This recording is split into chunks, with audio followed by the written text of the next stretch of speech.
Siapa yang berpaling dari peringatanku, yang berpaling dari Al-Quranul Azim.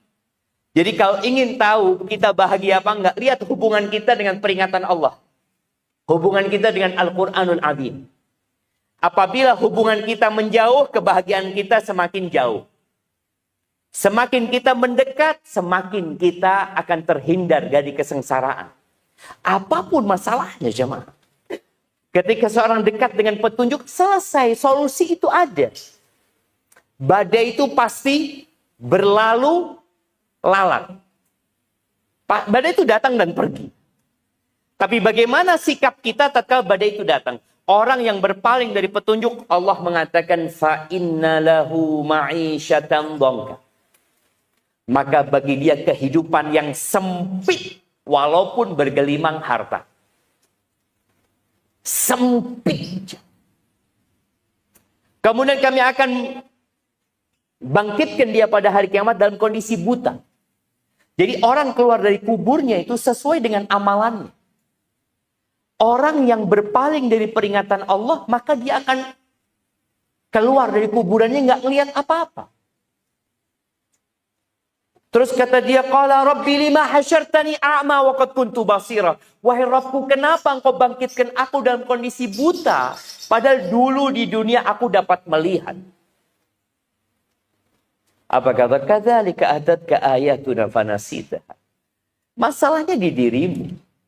Datang kepadamu ayat-ayat kami. Engkau lupakan, engkau abaikan. Berapa banyak manusia yang mengabaikan halal dan haram. Dia tidak lagi memikirkan itu. Karena dia pikir pokoknya aku ingin bahagia di dunia ini. Dengan segala cara aku akan tempuh kebahagiaan itu. Padahal di situ nggak ada kebahagiaan sebenarnya. Maka pada hari kiamat ada orang-orang yang Allah lupakan. Ahibati fillah. Sebagian orang berpikir kebahagiaan itu ada di harta. Mama, kalau pakai gelang bahagia nggak?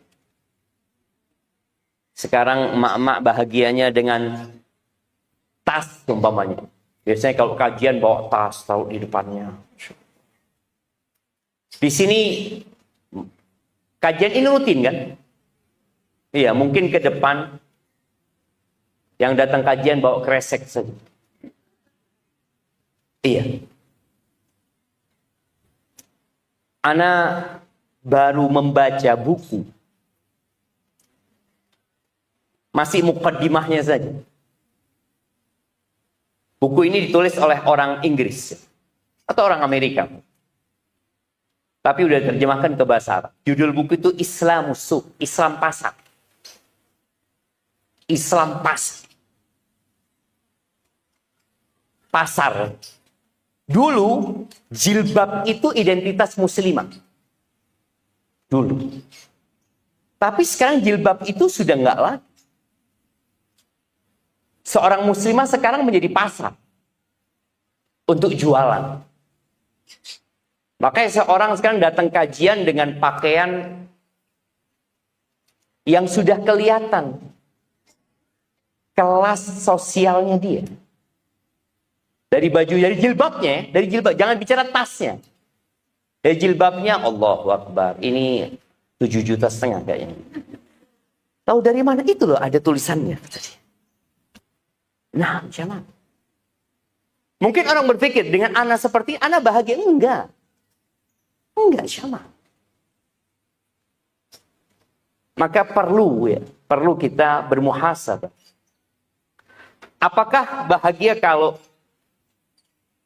punya mobil mewah? Mama bahagia enggak? Gembira mungkin. Tapi Anda mau tanya, katanya ada hadiah. Mau tanya, apa perbedaan antara kebahagiaan dengan kegembiraan? Silahkan yang jawab. Ada hadiahnya? Iya, silahkan yang mau jawab kasih hadiah.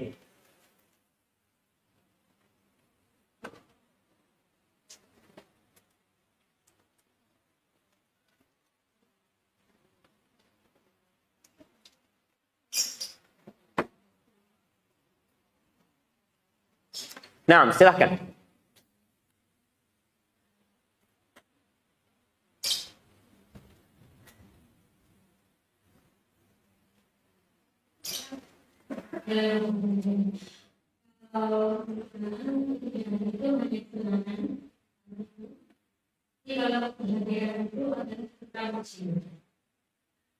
Kalau kesenangan itu pada saat itu saja.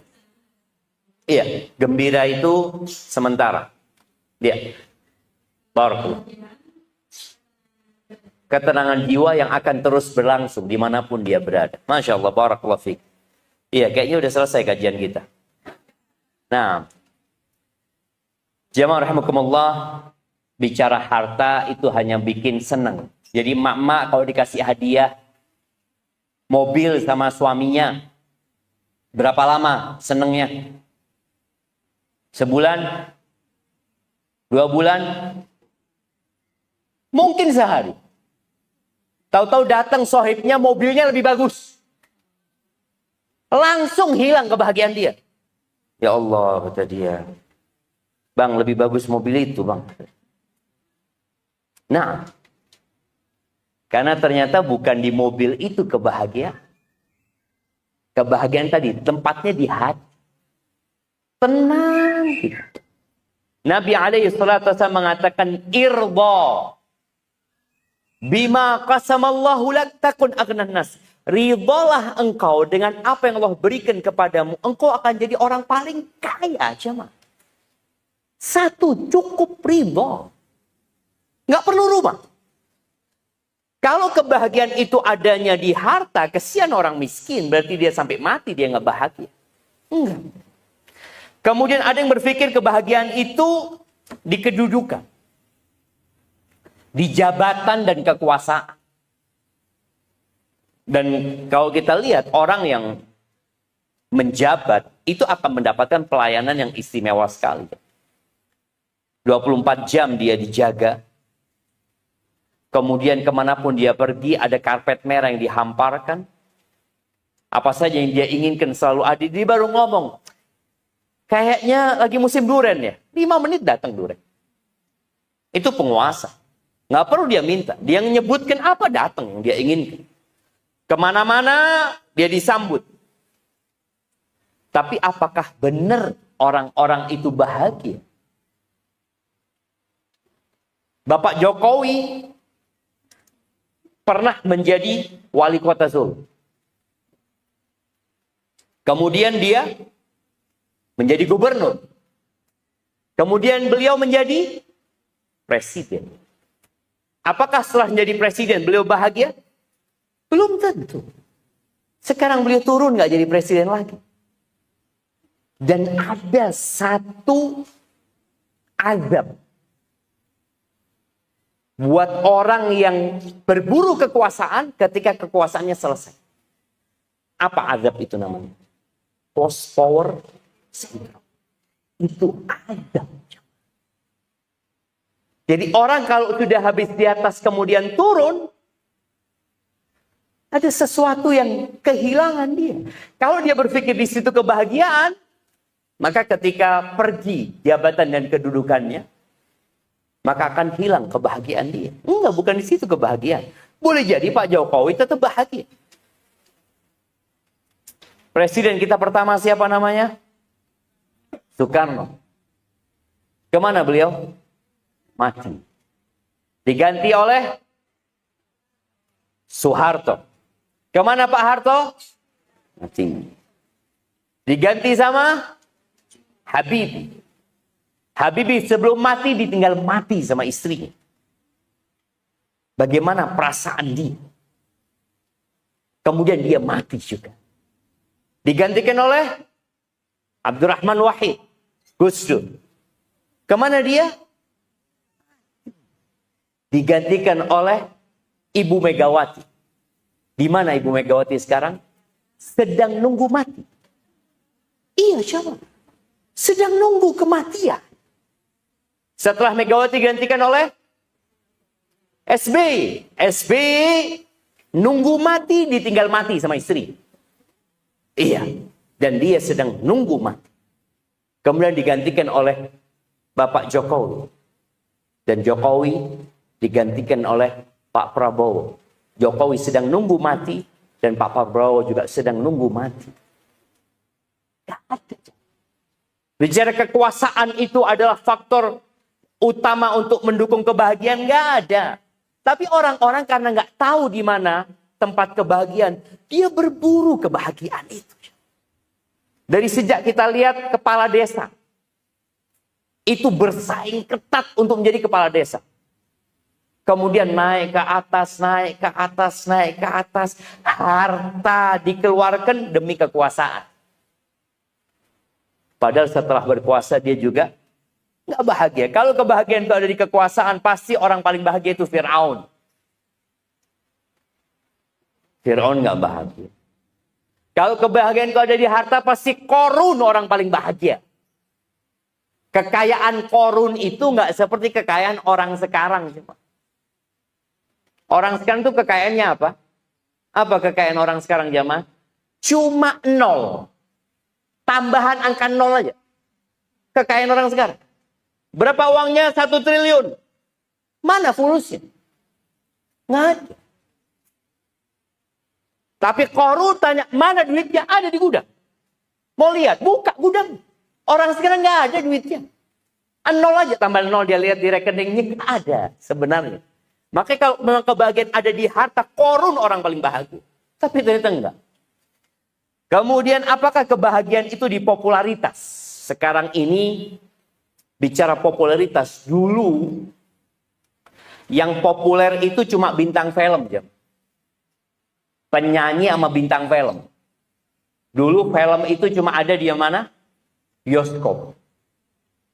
Kalau sekarang semua orang tinggal pegang handphone. Dia langsung terkenal. Ada perasaan ingin terkenal. Kadang-kala anak di kebun ya Maya, atau di jalan lihat ada mak-mak berdua taruh kamera terus goyang-goyang. Mau ngapain dia? Sedang ngapain dia? Cari kebahagiaan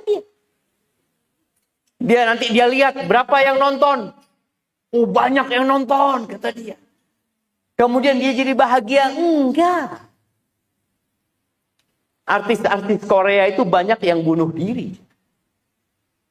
Di Jepang banyak orang terkenal bunuh diri. Dia tidak merasakan kebahagiaan di sana. Maka jangan sampai kita salah. Berapa banyak emak-emak sampai suaminya nggak bisa menikmati makanan. Mau makan, tunggu dulu. Ambil foto, tunggu dulu. Kata suaminya, ngapain kau? Dia mau laporan kepada seluruh penduduk jagat raya bahwa dia masak enak buat suami. Mungkin dia dengan melakukan itu dia akan lihat komen teman-temannya.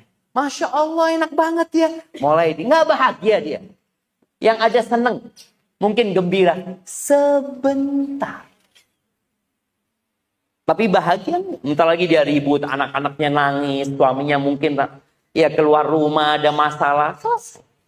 Bukan di situ. Bukan di popularitas. Maka jangan berpikir kalau emak-emak sibuk membuat status. Baik, orang yang bahagia itu membuat status apa yang nonton status? Yang buat status bahagia. Yang nonton sakit hati. Boleh jadi. Maka berapa banyak wanita gara-gara baca status yang mengatakan, Fulan kayaknya nyindir ana. Siapa yang nyuruh kau baca status Fulana? Nggak ada. Tapi orang kalau berbuat salah, kemudian dia membaca sesuatu yang berkenaan dengan dirinya, dia merasa dia sedang nyerang dirinya. Padahal enggak. Maka itu menjadi kabar gembira buat orang yang merasa tersakiti ketika membaca status. Apa yang harus dia lakukan? Memperbaiki diri. Nggak perlu dia WA Fulana. Fulana, Afan, status itu buat aku. Nggak perlu. Baik, nggak ada. Antum kau tahu di Korea itu, aduh, tinggal dilihat sekarang di Mbah Google berapa kasus bunuh diri. Bukan bunuh diri biasa, tapi bunuh diri artis. Kemudian ada yang berpikir kebahagiaan itu terletak di gelar akademis.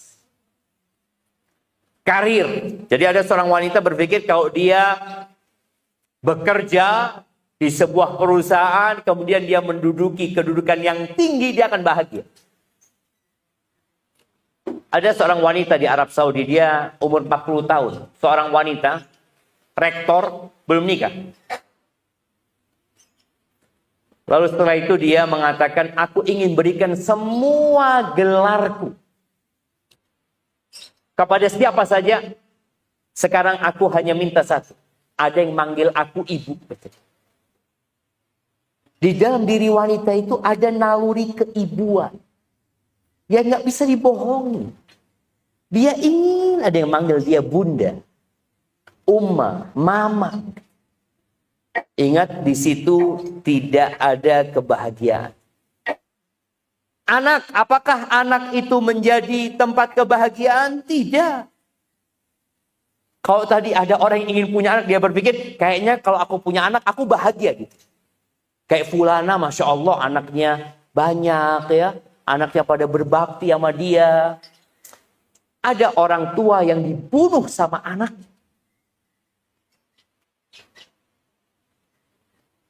Ana baca berita. Mungkin 3 hari yang lalu jamaah. Hati anak kayak diiris-iris. Ada seorang anak memperkosa ibunya sendiri. Ibunya lagi tidur. Ingat, bukan di situ letak kebahagiaan. Berapa banyak orang tua kalau lagi sakit hati sama anaknya ngomong apa? Nak, kepingin tak lepuk no meneng. Iya. Artinya ternyata anak ini bukan tempat kebahagiaan. Iya, anak itu perhiasan. Harta itu perhiasan kehidupan dunia. Al-malu wal-banuna zinatul hayatid dunya. Ya. Harta dan anak itu perhiasan kehidupan dunia. Perhiasan. Yang namanya perhiasan itu ada waktunya kita bosan. Yang namanya perhiasan itu rata-rata nggak berumur panjang. Kita ingin perhiasan yang lain. Apakah emak-emak pernah puas dengan gelang yang dia pakai? Enggak. Ada model baru? Kepingin ganti dia. Makanya subhanallah jemaah. Nasihat anak buat emak-emak ingin bahagia. Jangan sering-sering buka pasar online ini. Kecuali mau beli sesuatu. Aku butuh, aku mau beli sendok, ya udah. Cari sendok. Karena kalau buka itu tampilan pertamanya, oh lagi diskon, lagi gratis ongkir, semuanya dia buka. Sudah masuk ke tujuannya. Subhanallah. Iya, anak ingat bagaimana ayah anak ngantar ibu anak ke pasar. Kadangkala anak yang nemenin ibu. Ayah nganter terus pulang. Ayah ngomong nanti ayah jemput, bapak jemput, kata dia insya Allah 1 jam lagi. Oke ya. Akhirnya karena waktunya terbatas, ibu anak itu sudah bawa catatan. Dia beli ini, dia pulang. Sekarang pasarnya ada di tangan. Jadi emak-emak apa perlu pamit sama suami? Bang, mau ke pasar bang? Ada yang pamit sama suaminya kalau mau buka marketplace? Iya, pernah pamit istrinya Pak Yusuf? Nggak ada sekarang, nggak ada pamit. Tahu-tahu, tok-tok, apaan ini kata dia. Udah ke pasarnya nggak izin dia. Apa kira-kira perlu izin suami ibu-ibu kalau mau ke pasar online? Perlu nggak? Iya. Coba nanti kita tanyakan ke para ulama ya. Apakah harus izin ketika masuk pasar? Karena kalau sudah masuk pasar, pasar itu tempat yang paling dibenci sama Allah. Tolong baca doa masuk pasar. Tapi ingat, kebahagiaan itu tidak di sana. Anak-anak bisa menjadi faktor kebahagiaan. Ya, kalau anak-anak soleh-soleha. Bagaimana dengan Nabi Nuh yang anaknya durhaka? Apakah Nabi Nuh bahagia? Bahagia. Karena kebahagiaan itu bukan di anak sebenarnya. Ketika seorang menerima dengan takdir Allah Azza wa Jalla, selesai sudah. Maka hibati fillah, letak kebahagiaan itu di hati. Dan semua orang punya hati. Presiden punya hati, tukang sampah punya hati. Ajudan presiden punya hati. Dan boleh jadi ajudan presiden lebih bahagia daripada presiden. Seorang yang rumahnya besar punya pembantu. Boleh jadi pembantunya lebih bahagia daripada yang punya rumah. Karena bahagia itu adalah tumanina fil qalbi. Jadi bahagia itu adalah kedamaian, ketentraman di dalam hati. Ada 3 kalau kita mau lihat tanda orang bahagia. Yang pertama, dia bersyukur ketika mendapatkan nikmat. Yang kedua, dia bersabar ketika mendapatkan musibah.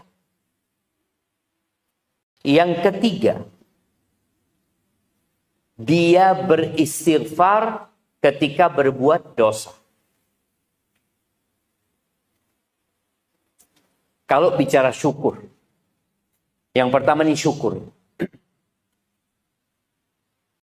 Allah Azza wa Jalla memberikan kepada kita nikmat yang tidak bisa dihitung. Coba buka firman Allah Azza wa Jalla.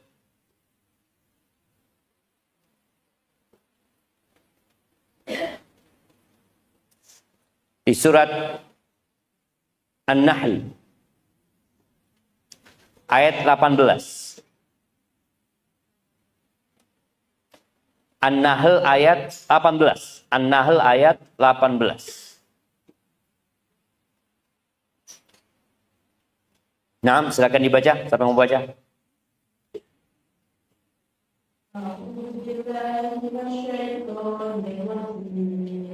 Bismillahirrahmanirrahim. In ta'udhu ni'matallahi la tuhsuha. Innallaha laghafurur rahim. Dan jika kamu menghitung nikmat Allah, niscaya kamu tidak akan mampu menghitungnya. Sungguh Allah benar-benar Maha Pengampun, Maha Penyayang. Masya Allah. Kita lihat di sini Allah mengatakan, kalian nggak akan pernah bisa menghitung nikmat Allah. Tapi kalau musibah bisa dihitung. Ibu-ibu coba musibah yang pernah menimpa dia. Dia akan tahu, iya saya pernah ini Ustaz, saya pernah ini, saya pernah ini, saya pernah ini. Mungkin dia akan hitung dengan jarinya. Tapi kalau ditanya, ibu dapat nikmat apa dari Allah Azza wa Jalla? Bicara nikmat jamaah, tolong fahami. Nikmat itu bertingkat-tingkat. Nikmat yang paling rendah itu namanya harta. Nikmat yang paling rendah yang kita ngelihat orang-orang tiap pagi keluar dari rumahnya berebut ke tempat kerja, mereka sedang mencari nikmat yang paling rendah. Namanya harta, tapi itu nikmat. Harus disyukuri. Nikmat yang kedua, baik, Ana mau tanya, yang bisa jawab kasih hadiah. Ada 4 tingkatan nikmat tadi. Ana udah sebutin yang pertama, harta, kedua, ketiga, yang paling tinggi yang keempat. Siapa yang mau jawab? Nah, silakan. Angkat tangan yang mau jawab ya. Angkat tangan yang mau jawab.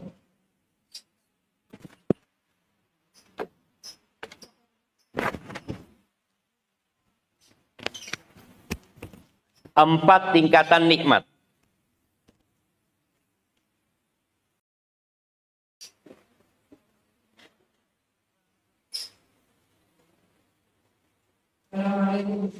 Waalaikumsalam warahmatullahi wabarakatuh. Yang pertama nikmat harta paling rendah. Iya.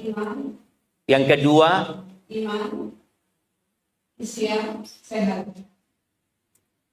Ada 4 tingkatan. Mulai paling rendah. Paling rendah itu harta tadi disebutin. Baik, yang nomor 2 sehat. Yang nomor 3, usia. Nah, yang nomor 4, iman. Dan nggak apa-apa kasih hadiah. Iya. Yang pertama itu nikmat tadi, harta yang paling rendah. Yang kedua sehat. Buktinya apa? Orang itu siap mengeluarkan hartanya. Subhanallah, di Jember itu ada satu orang sakit. Anak punya kawan, dia ngomong, anak punya kawan sakit Ustaz, di Jember Ustaz. Ada masalah di paru-parunya, berangkat ke Singapura.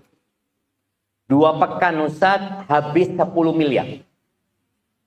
Kita lihat bagaimana harta yang dia kumpulkan, dia keluarkan demi dapat nikmat sehat.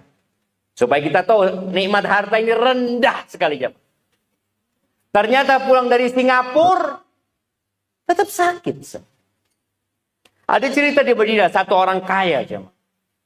Dia punya gedung-gedung apartemen 8. Gedung apartemen ini yang disewakan, yang dijual 8 jam. Dia sakit, satu gedung dijual jam. Dia berobat ke Jerman. Gedung kedua dia jual.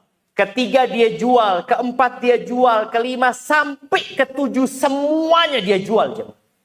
Dia pulang sakit.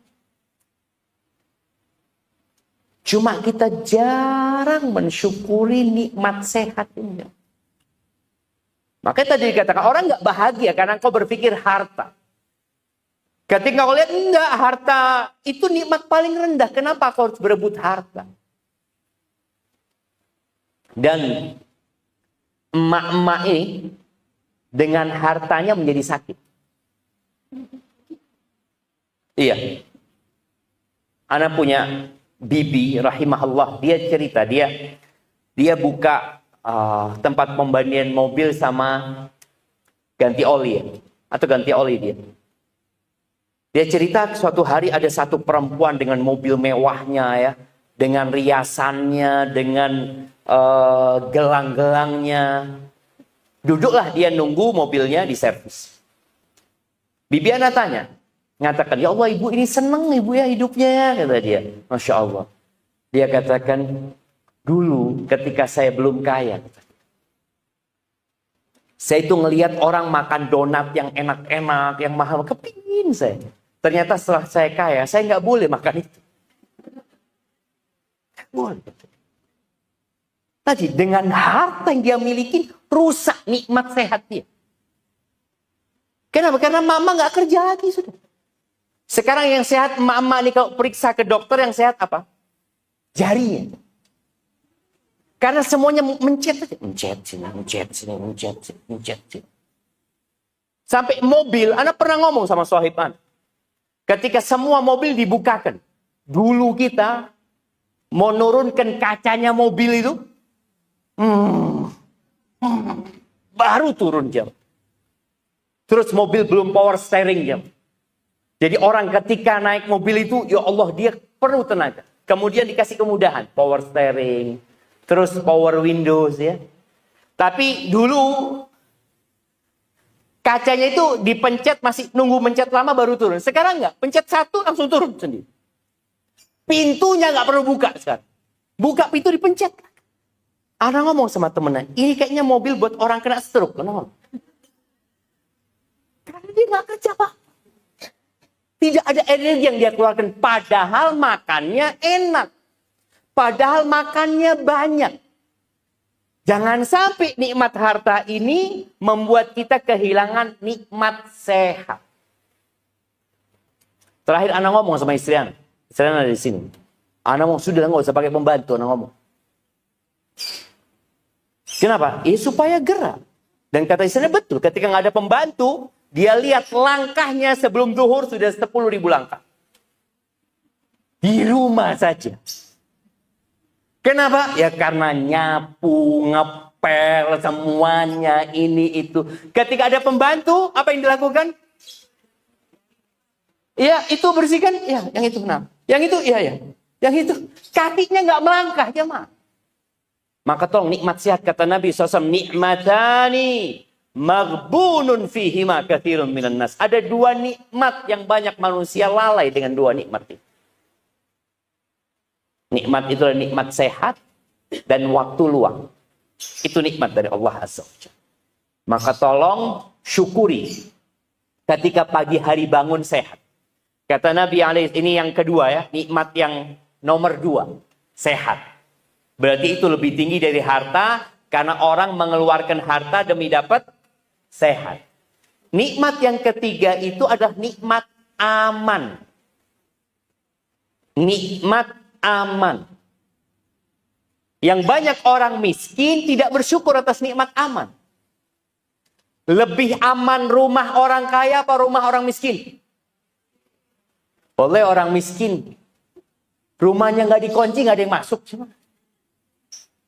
Orang miskin motornya, kontaknya lupa kontaknya, nggak ada yang naikin. Aman dia. Coba orang yang mobilnya bagus, masuk ke minimarket. Dia tahu parkirnya sebelah motor. Dia beli di minimarket sambil lihat mobilnya. Jangan sampai ke Allahu Akbar. Nikmat aman. Makanya sebagian orang mobilnya baret, hatinya ikut baret. Anda ingat satu sohib dulu cerita, Anda punya abah azan di rumah. Kenapa azan? Semua dimarahin sama abah katanya. Kenapa? Oh, ternyata mobil abah kesempet becak. Ketika orang merasa aman, keserempet, aduh alhamdulillah lah, yang baret kan mobil, gak hati kita. Sudah bismillah. Dan ada seorang polisi, Masya Allah jemaah, dia ngomong, suatu hari Ustaz, Ana pernah ditabrak Ustaz, sama orang. Ditabrak sama orang, Ana keluar pakai baju polisi.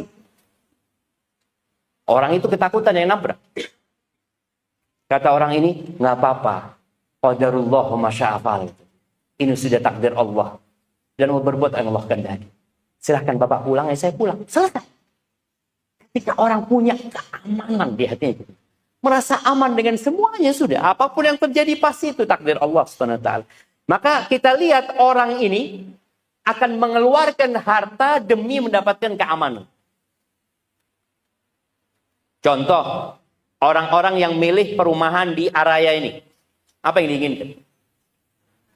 Aman. Nggak apa-apa lah, mahal. Nggak apa-apa. Bulannya mahal, iya. Yang penting aman. Dia cari tuh keamanan, dia keluarkan itu harta. Dan alhamdulillah, Indonesia ini negeri yang aman. Mama bisa perhatikan nih. Kalau dapat kiriman video saudara-saudara kita di Gaza. Nggak ada keamanan buat mereka. Tentang 3 nikmat ini, Nabi SAW bersabda, Man kana aminan fi sirbihi. Barang siapa yang merasa aman di tempat tinggalnya. Nggak harus milik tempat tinggalnya. Boleh jadi kontrakan. Mu'afan fi jasadi. Sehat badan. Yang ketiga, indahu qutu yaumihi. Dia punya yang dia makan hari itu. Bukan besok. Karena besok belum tentu kita hidup. Yang penting hari ini. Maka jangan pernah terbebani dengan hari esok. Kalau besok aku hidup berarti rizkiku ada. Kalau anakku besok hidup berarti rizki dia ada. Kenapa? Karena rizki sama ajal ini jalannya bareng. Kapan ajalnya habis, maka rizkinya habis. Kapan rizkinya habis, ajalnya datang. Loh Ustaz, kita lihat ada orang kaya, punya uang 1 triliun Ustaz. Tapi mati, ya sudah rizki dia sudah habis. Itu 1 triliun bukan rizki dia. Maka tadi orang yang merasa aman di tempat tinggalnya. Sehat tubuhnya. Punya yang dia makan hari itu. Kata Nabi SAW, فَكَأَنَّمَا حِيزَتْ لَهُ الدُّنْيَا بِحَذَافِيرِهَا. Seakan-akan dunia dan isinya milik dia. Baik, maka tolong syukuri nikmat itu. Dan nikmat yang paling puncak adalah nikmat iman. Karena 3 nikmat itu dunia saja. Tapi kalau plus keimanan, maka selesai. Sempurna nikmat Allah Azza wa Jalla. Orang kafir, sehat. Orang kafir, kaya. Orang kafir, aman. karena ada penjagaan. Tapi yang kurang dari mereka satu, iman. Maka dengan tidak adanya keimanan, maka selesai. Dia tidak akan bersyukur atas nikmat yang Allah berikan. Maka tolong perbanyak syukur. Dan syukur itu dengan 3 hal. Ya. Tolong sebutkan 3 rukun syukur. Silakan, siapa yang mau nyebutin? 3 rukun syukur.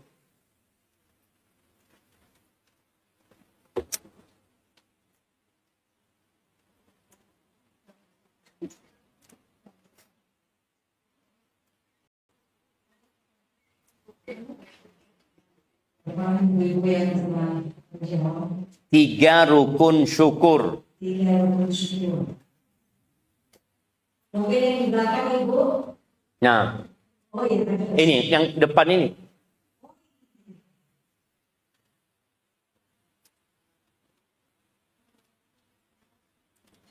Belum hidup.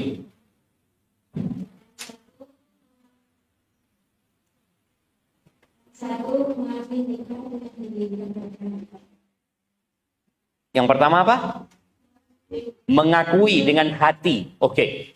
Mengakui dengan hati atas nikmat yang Allah berikan. Kalau itu nikmat dari Allah, bukan karena usahaku, bukan karena kepintaranku, itu nikmat dari Allah. Oke. Yang kedua. Memuji Allah dengan lisannya.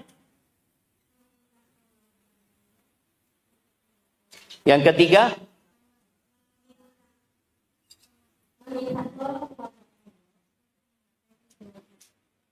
Menggunakan nikmat itu dalam ketaatan kepada Allah untuk menggapai ridhonya. 3. Barakallahu fiik. Jadi rukun syukur itu dengan hati, dengan lisan, dan dengan raga. Jadi jangan cuma ngomong alhamdulillah, alhamdulillah, alhamdulillah, alhamdulillah, tapi hati tidak merasa itu dari Allah Azza wa Jalla. Ada sebagian orang yang merasa nikmat itu karena usahanya. Karena kepandaiannya. Karena aku. Maka tolong hindarin kata-kata aku. Karena kata-kata aku, Qarun dibenamkan di bumi. Dan karena kata-kata aku, Fir'aun ditenggelamkan di lautan. Dan karena kata-kata aku, iblis ditenggelamkan di neraka. Maka selalu hati mengakui ini dari Allah. Ini dari Allah, bukan karena aku. Ketika cerita, Bapak gimana kok bisa sukses ini tuh? Oh iya, saya memang pekerja keras. Ini orang lupa sama nikmat yang Allah berikan. Ketika mengatakan saya, selesai. Dia nggak bersyukur. Tapi ketika alhamdulillah atas pertolongan Allah, saya bisa mendapatkan ini. Atas bimbingan Allah, atas taufik dari Allah, maka hindarin kata-kata aku. Itu hati mengakui, lisan memuji Allah Azza wa Jal, perbanyak baca alhamdulillah, alhamdulillah, alhamdulillah, alhamdulillah, sambil nyapu ucapkan alhamdulillah, alhamdulillah, alhamdulillah. Dalam setiap nikmat yang Allah berikan katakan alhamdulillah. Nabi SAW dalam kondisi susah pun mengatakan apa? Alhamdulillahi ala kulli hal. Segala puji bagi Allah dalam semua kondisi. Baik. Itu lisan. Raga kita menggunakan nikmat itu dalam ketaatan. Bagaimana Allah kasih nikmat handphone, kita gunakan handphone ini untuk ketaatan. Bagaimana Allah kasih nikmat mata, Allahu Akbar jamaah. Bicara nikmat mata ini, yang kalau semua harta yang dimiliki oleh kita ditimbang dengan nikmat mata, nggak cukup. Lebih banyak nikmat mata yang Allah berikan kepada kita. Bagaimana supaya kita bisa bersyukur? Di antara caranya yang pertama minta tolong sama Allah. Baca doa di akhir sholat. Sebelum salam atau sesudah salam. Allahumma a'inni ala dzikrika wa syukrika wa husni ibadati. Itu yang pertama. Minta tolong sama Allah. Karena tanpa bantuan Allah kita nggak akan bisa bersyukur. Yang kedua, lihatlah kepada yang di bawah kita. Sistem perumahan seperti ini itu membuat orang sulit bersyukur. Kenapa? Karena yang dilihat rumah-rumah besar semua. Baik, di perumahan ini rumah yang paling kecil bagian mana? Yang di luar komplek. Sedangkan penduduk yang ada di perumahan ini nggak pernah ngelihat rumah jelek. Yang dia lihat ketika keluar, Masya Allah, besar banget rumahnya. Nanti pulang kerja, Masya Allah. Terus sulit dia akan bersyukur. Maka perlu nih orang-orang yang punya kelebihan harta ya. Ana sering melihat orang kaya itu titip zakat. Sering Anda dapat titipan zakat. Ana terima Pak. Cuma Ana ngomong, tolong abang sekali-kali berangkat ke rumahnya orang-orang miskin itu. Berangkat sendiri. Supaya lihat bagaimana rumah mereka. Bagaimana kampung mereka. Bagaimana dapur mereka. Dan Ana masih ingat. Pernah istri Ana itu berangkat ke rumah salah satu mahasiswa. Yang udah berkeluarga. Rumahnya nggak ada apa-apa. Bahkan dia tanya, kau punya apa? Hari ini punya uang cuma 2.000. Cuma 2.000. Ketika orang pulang dari rumahnya orang seperti ini, maka insya Allah pulang bersyukur. Tapi ibu-ibu keluar pulang dari rumahnya Bapak Yusuf, kira-kira tambah bersyukur?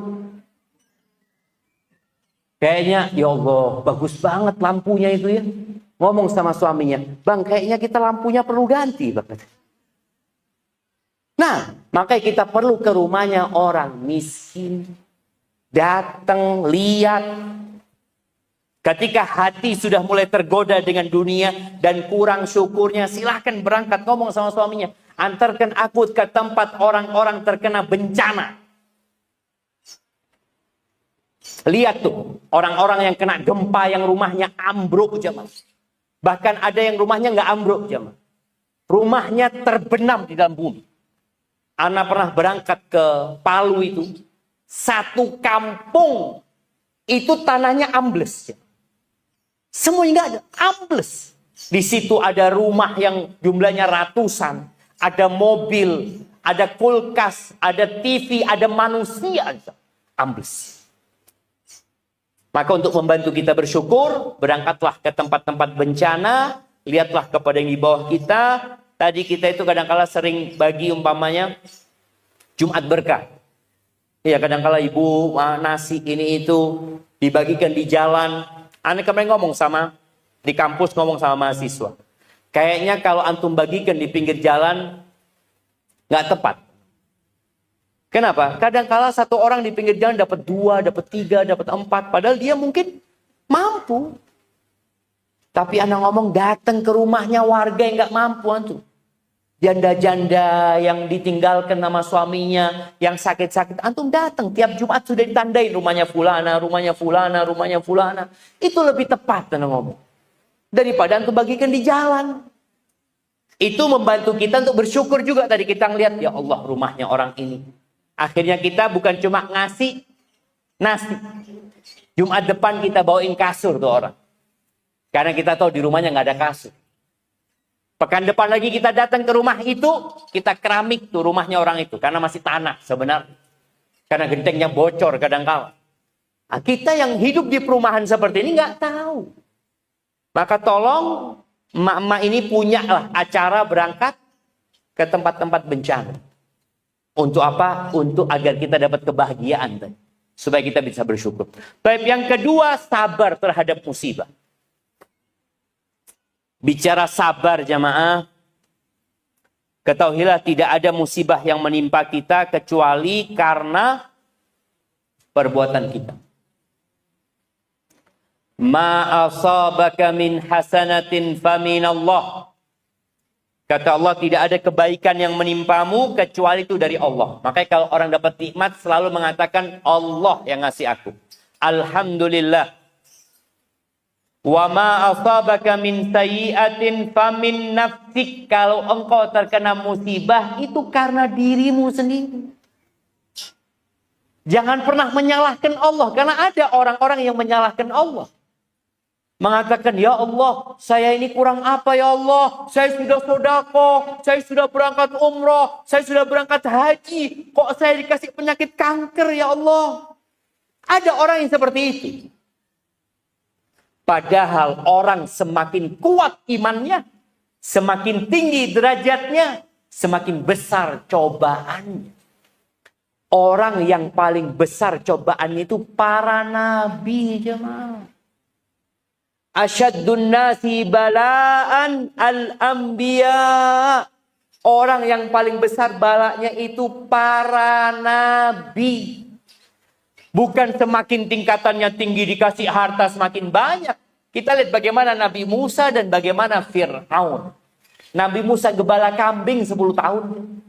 Gembala kambing 10 tahun. Fir'aun berada di istana sana, menikmatin kerajaannya. Puluhan tahun dia di sana. Tidak. Jadi jangan pernah berpikir bahwa tanda cinta Allah itu kita dikasih harta. Kita kasih nikmat-nikmat tadi itu? Enggak. Tapi dikasih iman. Makanya Allah Azza wa Jalla mengatakan di surat At-Taghabun ayat 11. Coba dibaca. Surat At-Taghabun ayat 11.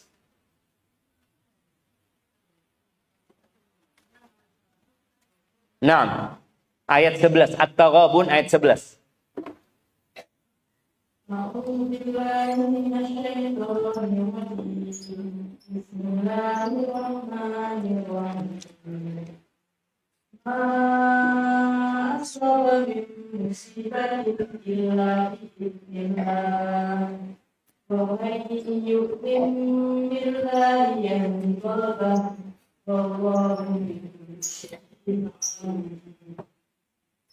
Ada suatu musibah yang menimpa seseorang kecuali dengan izin Allah. Dan barang siapa beriman kepada Allah, niscaya Allah akan memberi petunjuk kepada hatinya. Dan Allah Maha mengetahui segala sesuatu. Barakallahu fikum. Alqamah, seorang tabi'in mengatakan yang dimaksud dengan ayat ini adalah seorang yang terkena musibah. Kemudian dia tahu itu dari Allah Azza wa Jalla. Dan dia ridha dan menyerahkan kepada Allah SWT. Allah kasih petunjuk di hatinya. Jadi kalau bicara bala itu, bisa jadi bala itu di diri kita. Atau di anak kita. Ada orang tua yang balanya anaknya sakit. Anaknya tabrakan. Semoga Allah selamatkan. Ada yang di hartanya bangkrut. Ada yang di nama baik. Ibu-ibu ada nggak yang pernah difitnah berzina? Aisyah radhiyallahu taala anha, istri Nabi alaihi salatu wasallam. Supaya kita tahu bagaimana Allah memberikan bala kepada Nabi alaihi salatu wasallam. Istrinya itu difitnah berzina. Aisyah. Bagaimana berhari-hari sampai sebulan kira-kira fitnah itu tersebar dan Nabi nggak tahu apakah istrinya berzina atau tidak. Istri Nabi itu anaknya Abu Bakar. Ketika anaknya difitnah berzina, mau tidak mau orang tuanya ikut terkena musibah itu. Nabi Muhammad sallallahu alaihi wasallam sebagai suami juga merasakan musibah itu. Tapi itulah musibah. Apa yang perlu dilakukan? Bersabar. Kenapa kok harus bersabar, Ustaz? Ada 4 tingkatan orang menghadapi musibah. Tingkatan paling rendah ini nggak boleh. Tingkatan kedua itu wajib. Tingkatan yang paling rendah itu haram. Yang kedua itu wajib. Yang ketiga dianjurkan. Yang keempat menjadi sebuah kesempurnaan. Siapa yang mau nyebutin? 4 tingkatan orang menghadapi musibah. Tafadhol. Siapa yang mau jawab?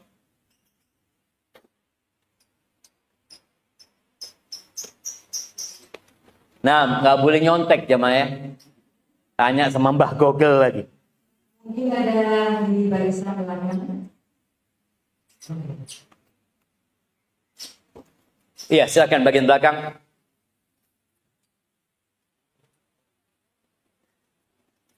bersabar, ridho, bersyukur. 3. Yang pertama apa yang haram?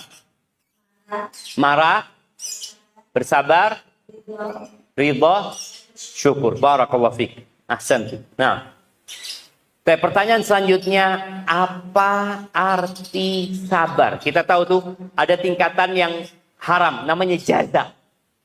Jaza itu marah, nggak nerima. Tingkatan yang wajib itu namanya sabar. Tingkatan yang dianjurkan itu namanya ridho. Tingkatan yang menjadi kesempurnaan itu namanya syukur. Di mana orang bisa bersyukur atas musibah. Baik, apa makna sabar? Nah, nggak boleh nyontek jamaah. Sekarang itu orang tinggal cari. Itu yang di belakang mungkin bertanya di depan. Apa makna sabar? Oh ya. Nah, silahkan.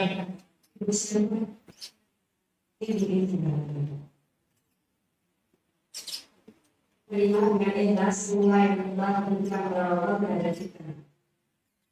Artinya sabar, menerima itu ridho sudah. Kalau menerima dengan ikhlas itu sudah ridho, sabar. Apa sabar? Itu sudah di atasnya sabar. Menerima itu namanya ridho.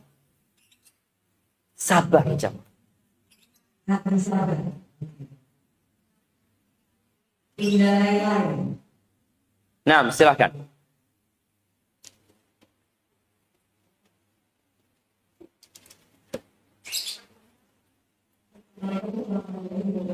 Waalaikumsalam warahmatullahi wabarakatuh. Saya mencoba mencoba mendeteksi saya. Siap.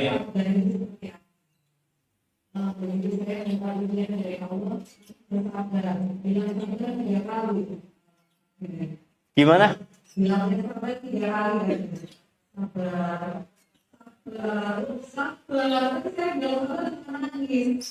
Nah, betul. Berarti apa sabar itu? Siap, betul.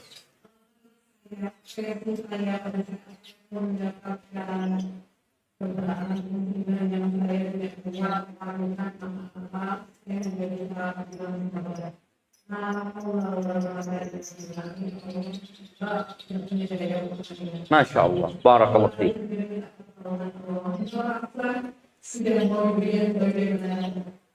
Iya, barakallahu. Iya, itu makna sabar, betul.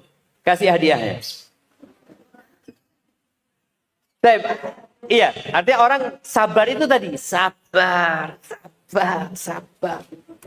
Ya sabar itu nahan.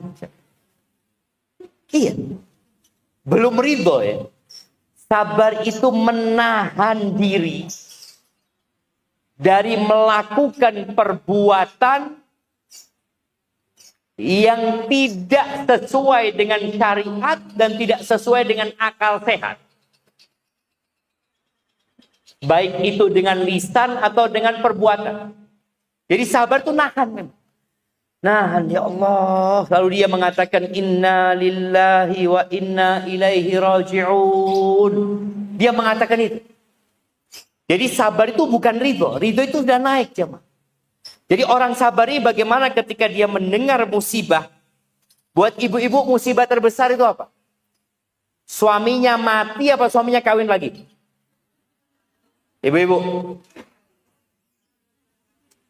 Suaminya mati apa suaminya kawin lagi?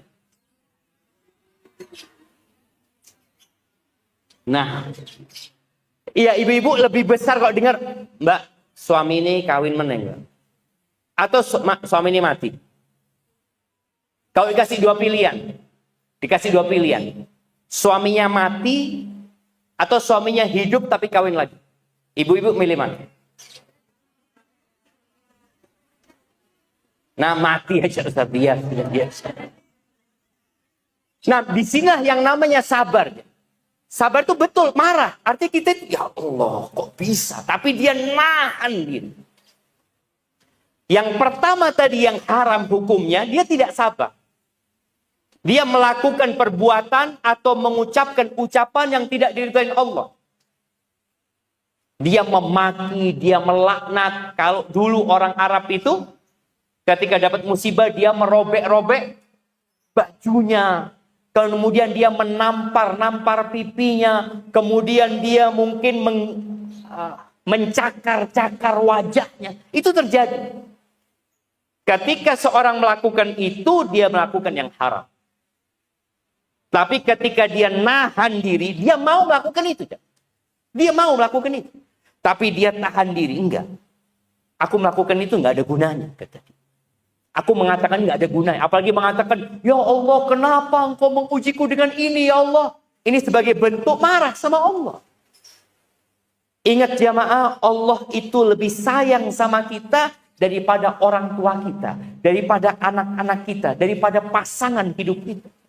Ketika Allah memberikan musibah, yakin musibah itu sudah ditakar sesuai dengan kemampuan kita. La yukallifullahu nafsan illa wus'aha. Nggak ada ceritanya, aku nggak mampu. Kalau nggak mampu, Allah nggak kasih musibah ini. Selesai, yakin. Aku nggak mampu dengan musibah ini. Loh, kalau nggak mampu nggak akan menimpamu. Akan menimpa pulang. Pulang mampu.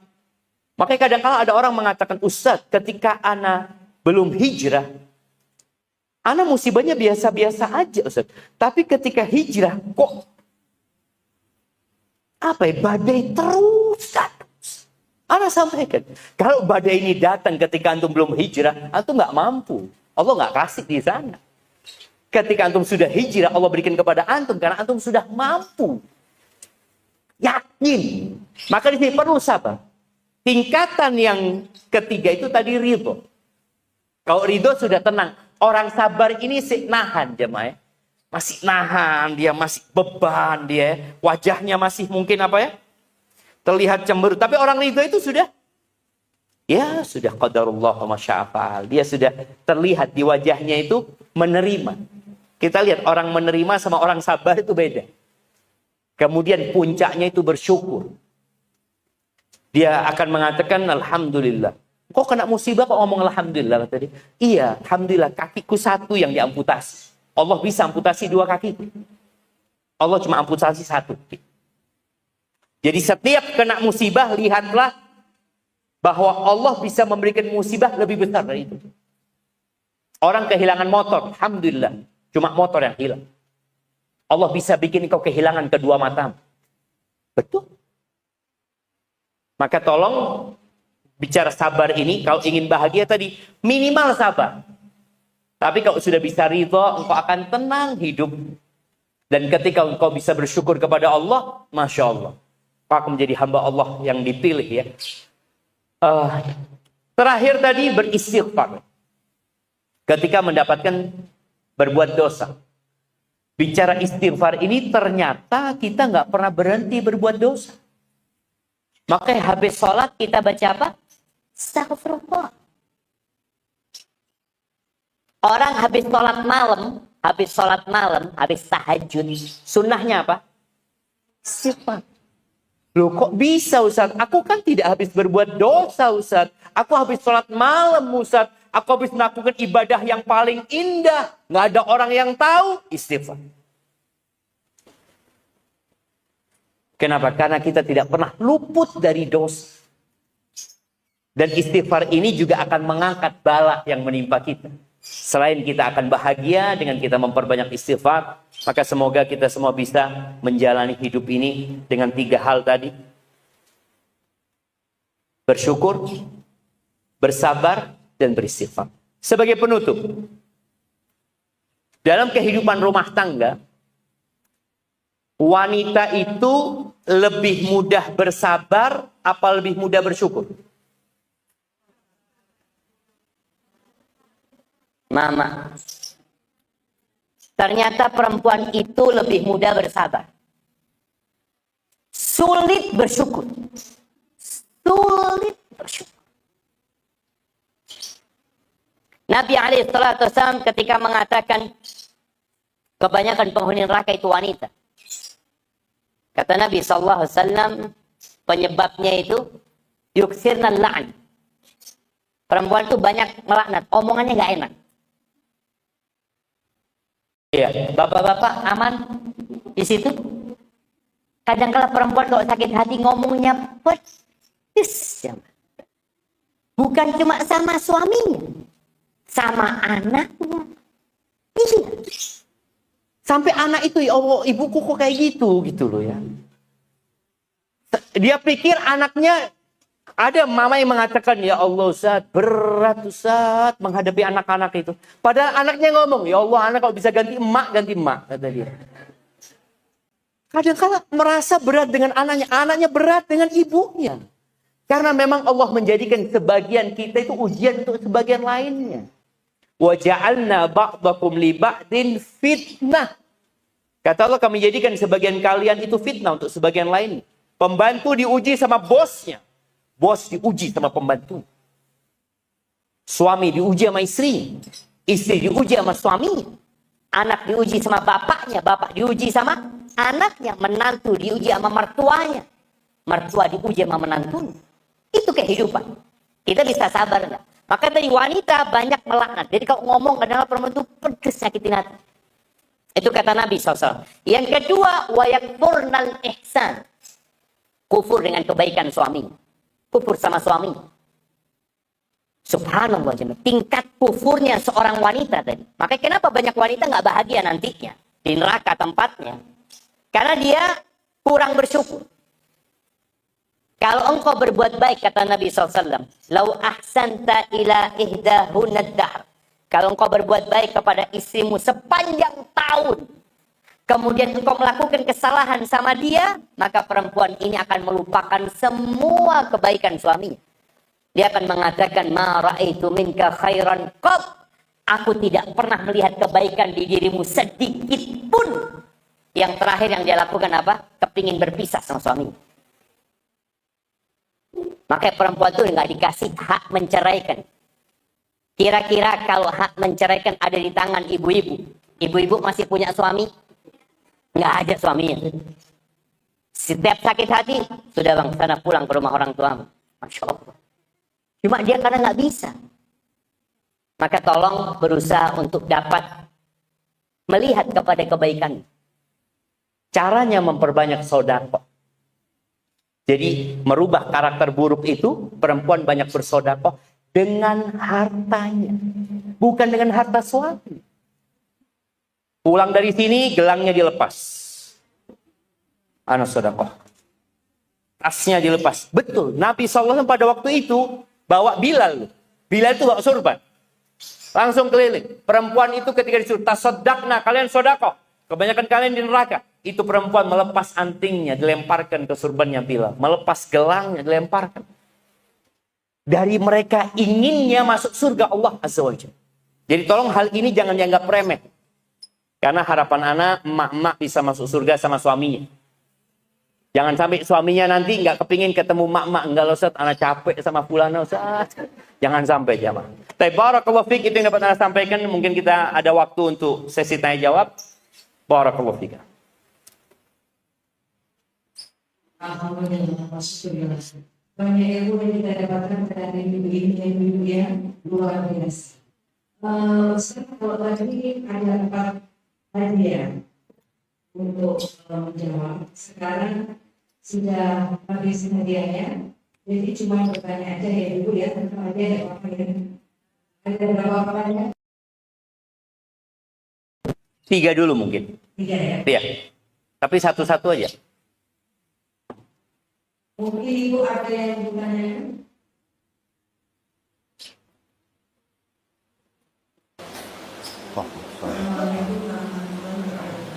Waalaikumsalam warahmatullahi wabarakatuh.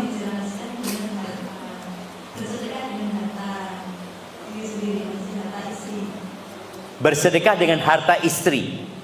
Nah, iya, agama Islam ini agama yang menghormati kepemilikan. Hak milik itu sangat dihormati dalam Islam. Hartanya istri dalam agama kita. Boleh jadi istri punya harta yang pertama ketika dia menikah, mas kawin. Itu milik siapa? Milik istri. Kemudian boleh jadi istri ini anaknya orang kaya. Dapat warisan. Itu milik dia. Atau istri punya usaha. Dia punya sumber penghasilan buat diri dia. Atau suami memberikan hadiah kepada istri. Itu menjadi milik istri. Adapun harta suami ya miliknya suami. Umpamanya bicara harta suami ya suami bekerja, dia sudah memberikan nafkah kepada istri untuk kebutuhan rumah tangga, untuk kebutuhan dirinya. Mungkin tadi suami memberikan kepada istri, ini buat engkau secara pribadi. Harta suami yang lainnya milik suami, bukan milik istri. Umpamanya suami mau sodakoh kepada orang tuanya, atau mau memberikan nafkah kepada orang tuanya. Suami mau membangun masjid. Apakah suami harus izin sama istrinya? Enggak, itu uangnya suami. Suami mau bersodakoh kepada keponakannya. Itu milik siapa?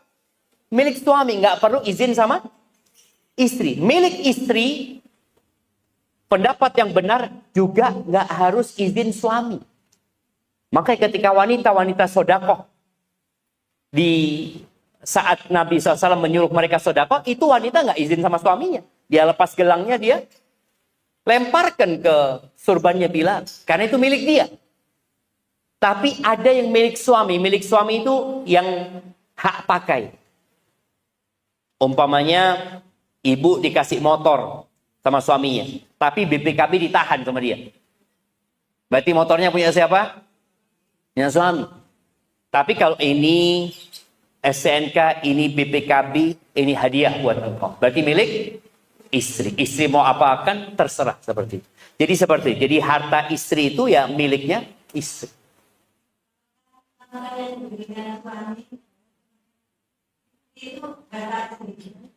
Nafkah itu boleh jadi bukan milik istri. Karena nafkah itu untuk kebutuhan rumah tangga. Kebutuhan anak, ya, gaji pembantu umpamanya, atau listrik. Jadi kalau dikasih suami umpamanya ini uang 10 juta. Kemudian bolehkah istri sedekah dengan 9 juta? Enggak, dia harus memenuhi kebutuhan rumah tangganya.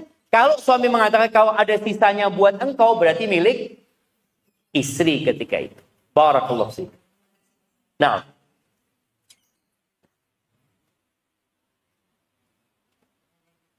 Nah, tafadhal. Waalaikumsalam warahmatullahi wabarakatuh. Bagaimana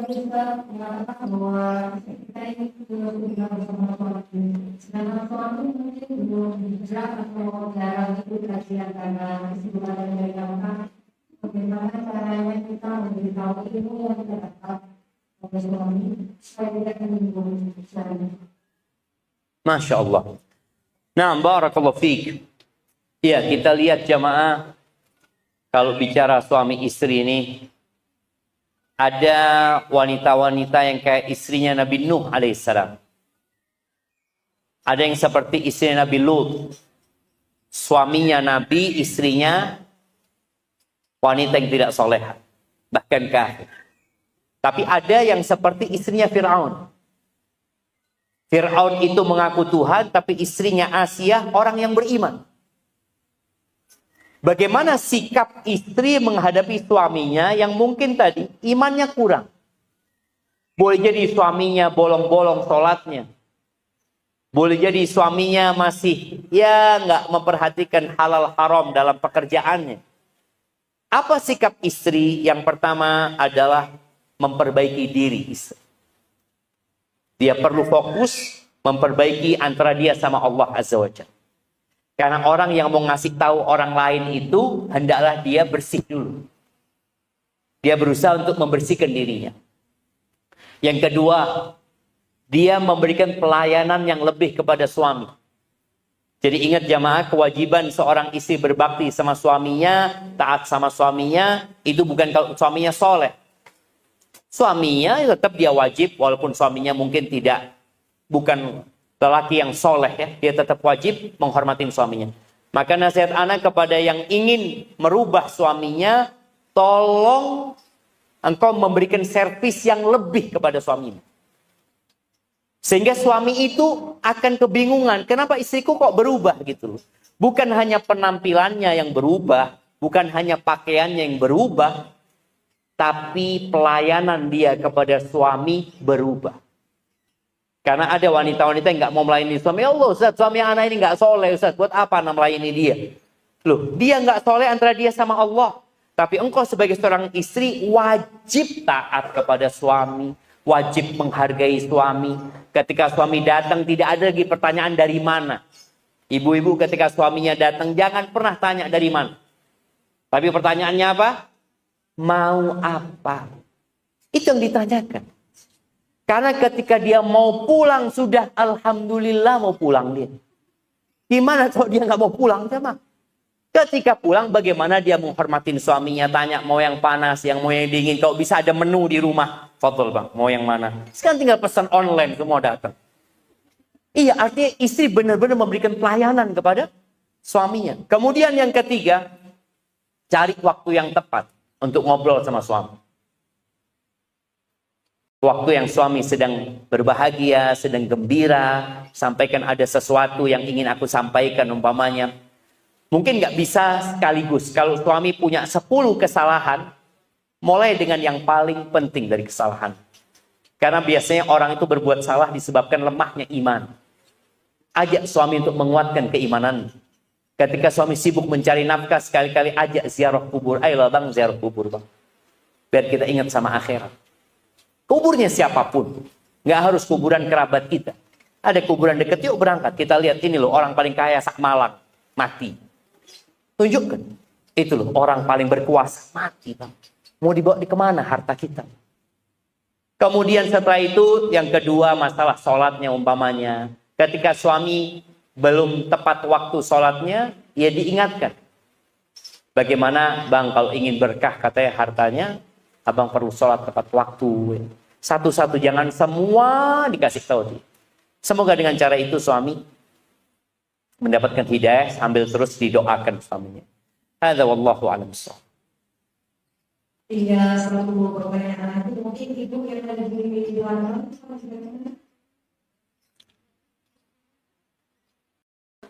ada satu kesempatan.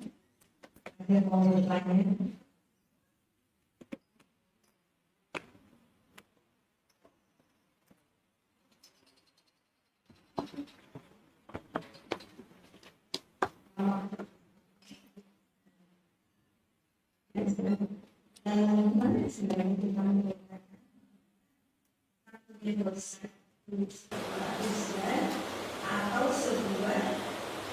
Afwan, bisa diulangi bagaimana?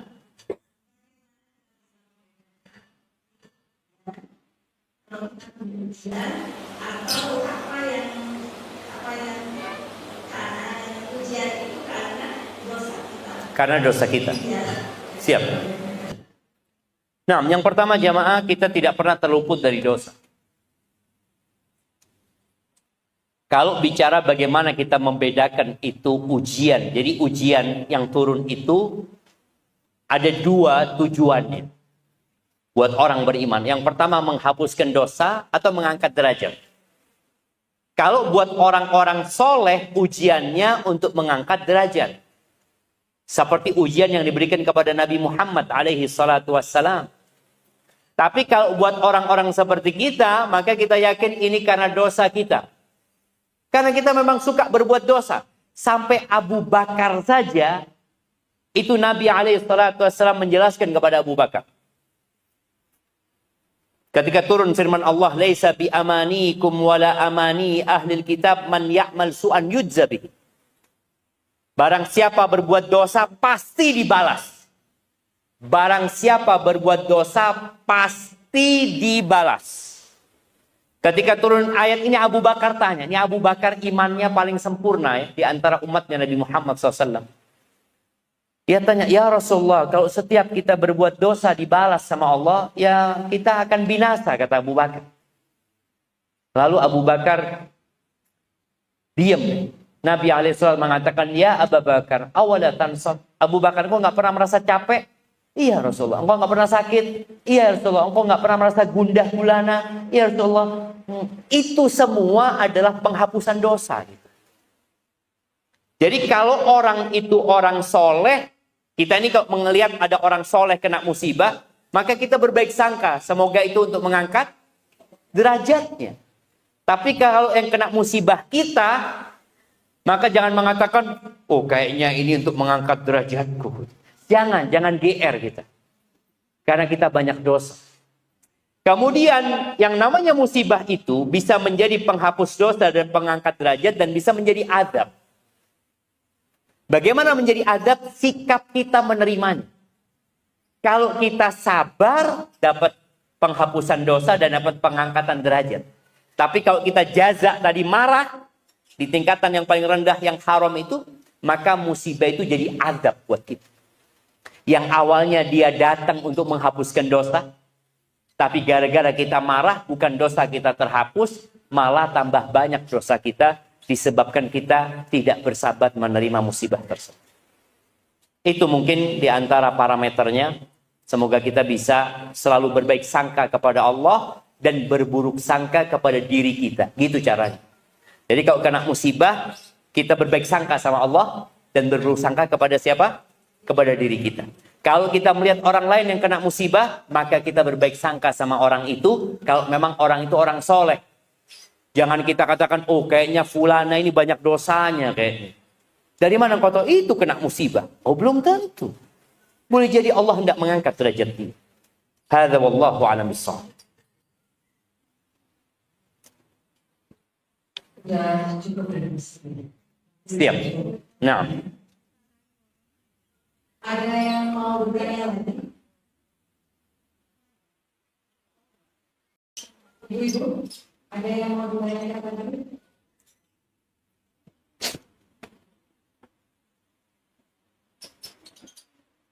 Ini mungkin biar nggak apa ya sebenarnya kalau sebelumnya dan dengan nanti gitu ya. Kalau dari Ustaz mengatakan kita harus lebih banyak bersyukur. Jadi apapun kondisi kita harus banyak bersyukur. Tapi kalau kita masuk di rumahnya nggak atau bersyukur ini, kita sama kalau seperti itu sama selalu mudah-mudahan saya juga bisa seperti itu boleh nggak sih?